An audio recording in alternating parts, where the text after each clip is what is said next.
Well, who made up these rules anyway?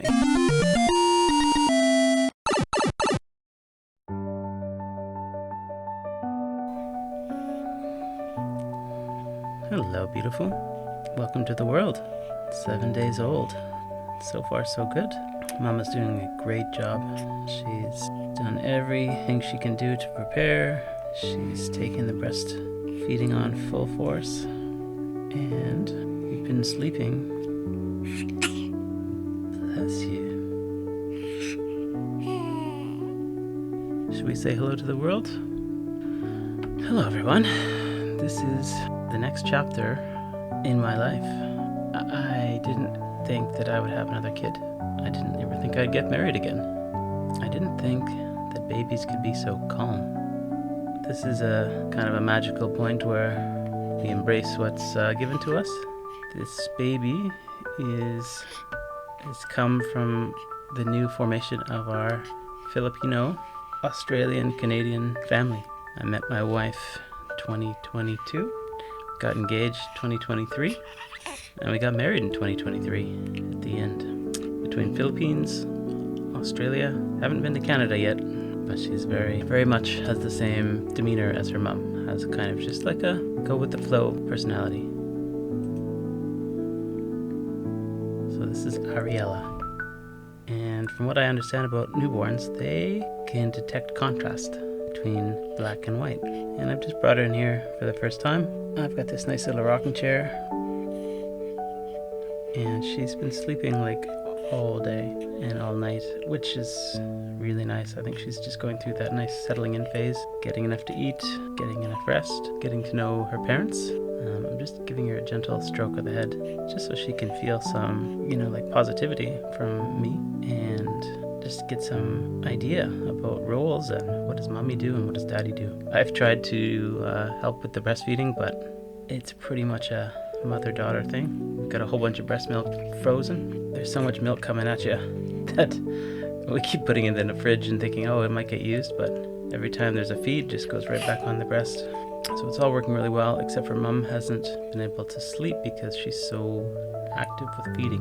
But I think there can be a nice complement between mom and dad and the different tones.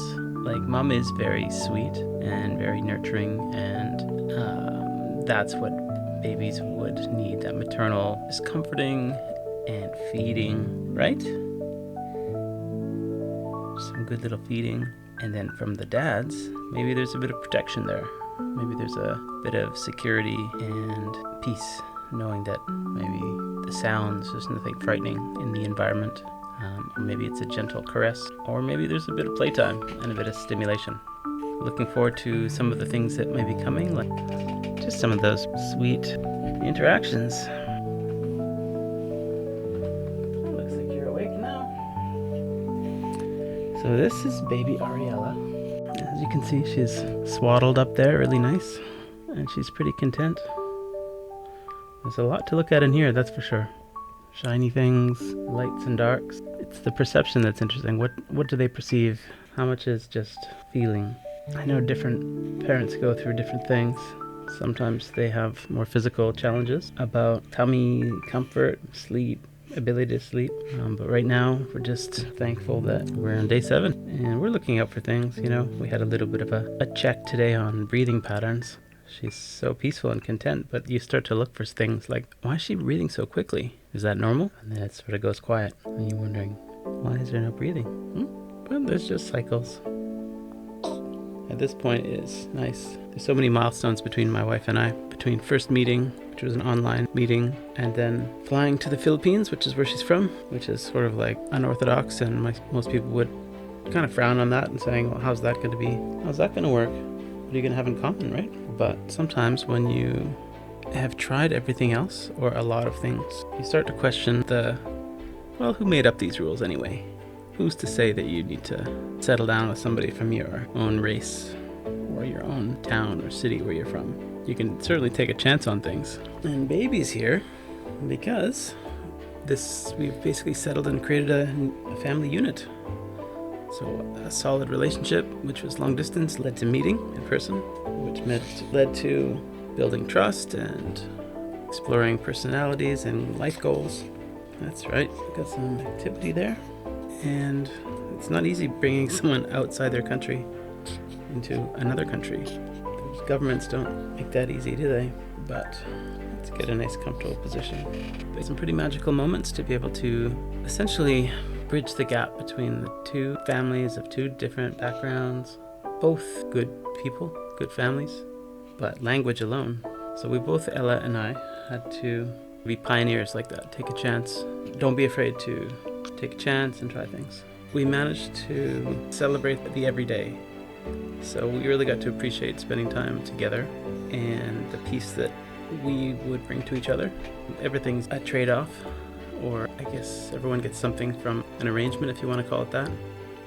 But two people bring different things to a relationship, hopefully complementary. And so we celebrated a nice wedding, and we used some technology to live stream it to the world, friends and family.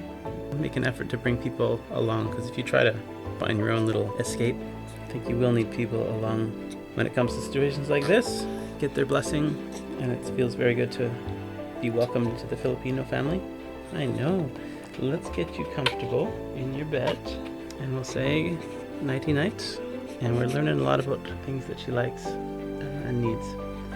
So likes a good little feed, so I'm gonna take her downstairs. Hope you guys can draw some interesting things around that. There's definitely a lot of stories behind the scenes about how we got here. And I definitely want to do some How I Met Your Mother type stuff. All right, say goodbye to Ariella. Bye, guys.